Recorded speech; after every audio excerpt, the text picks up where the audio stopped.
au point de s'imposer comme le Dieu des enfants. Au point de devenir même un obstacle sur leur chemin, un obstacle à leur croissance. Sous prétexte que c'est de l'amour. Souvent, cet amour maternel bizarre, possessif, gentil, gâteux, ça ne fait pas du bien à l'enfant. Ça ne fait pas du bien à l'enfant. Ça l'empêche de vivre et de se prendre en main.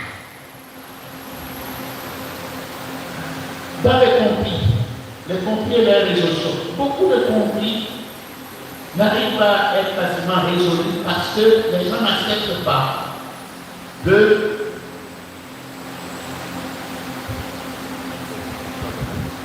s'effacer.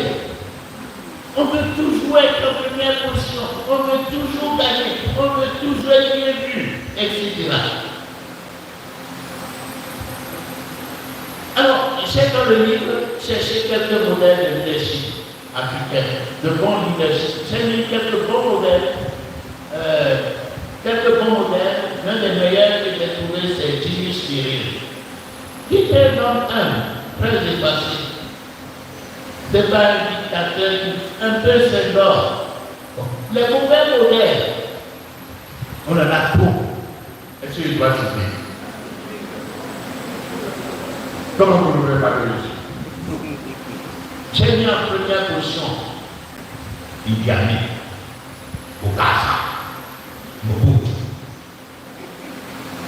Ensuite, j'ai cherché des modèles de leadership dans le social. Parce que le leadership ne se limite pas aux politiques. Dans le social, on a quelques noms. Donc cette femme formidable, cette Kenyan qui a remporté le prix Nobel de la paix pour son engagement pour la protection de l'environnement. Elle a même fait la prison. C'est une femme terrible. Wangari. Bon. Ensuite, nous allons venir avec un compte africain qui illustre bien ce que je développe dans le livre. C'est le conte du lion et de la vieille femme. Un lion s'est lié d'amitié avec une vieille femme. Mais ils étaient de grands amis. La vieille femme lui reprochait une seule grande chose, c'est qu'il puait. Il sentait mal. Et un jour, la vieille femme disait ça à une autre personne et le lion a entendu. Et le lion était devenu vieux. L'amitié a failli passer. Mais alors, pour la réconciliation, bizarrement, le lion exige que la femme passe sa bosse pour qu'il devienne ami. Il redevienne ami. La vieille femme a eu terriblement peur, casser la bosse du lion. Vous vous rendez compte? Qui veut le faire? Et si vous tentez de le faire, qu'est-ce qui va vous arriver? Le lion va vous dévorer, mais il a exigé. Finalement, la femme, par la tendresse, l'amitié, elle a cassé la bosse du lion. Et ils sont devenus amis.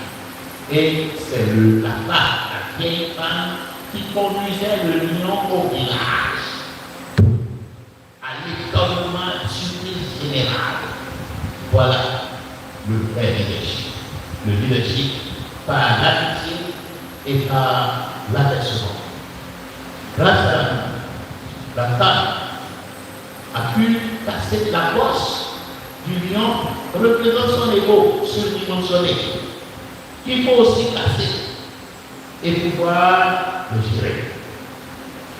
Pour conclure, une armée de lions conduite par des boutons produira des résultats médiocres. Mais une armée de boutons conduite par un lion doux, un lion clairvoyant, produira des résultats extraordinaires. Appelons à gérer, à diriger selon le cœur de Jésus. Participons à la construction de nos familles, de nos cités, de nos pays.